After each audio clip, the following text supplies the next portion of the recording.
Ka Sorkar jela kelarai ban pelait ban Ïaid kali ha Jingkieng dam Umïam na duk kesngi baar. Hapok kene kesitayo insya ban Ïaid tangki kali bakia sauton balada kebiang insya ban Ïaid ki bakam he. Menteri Kesenat Boarding kejela Abu Taher Mondal ula ong baya kene kerai la shim ha ke Jingyelang ka High Power Committee.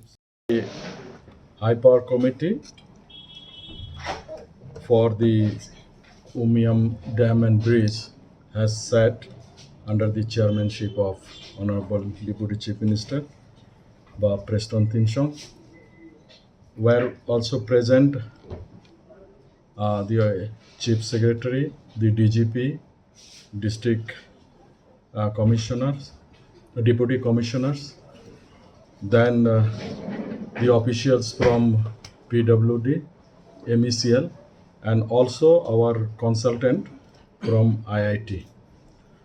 We had a threadbare discussions, and after all the discussions, it has been decided that from tomorrow onwards, the bridge will be open both ways, and this will be only restricted to as per the earlier order restricting only 4 metric ton of vehicles, not above the 4 metric tons.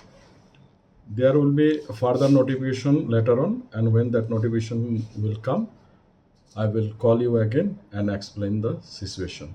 So this is the present situation as per the status of Umïam bridge is concerned.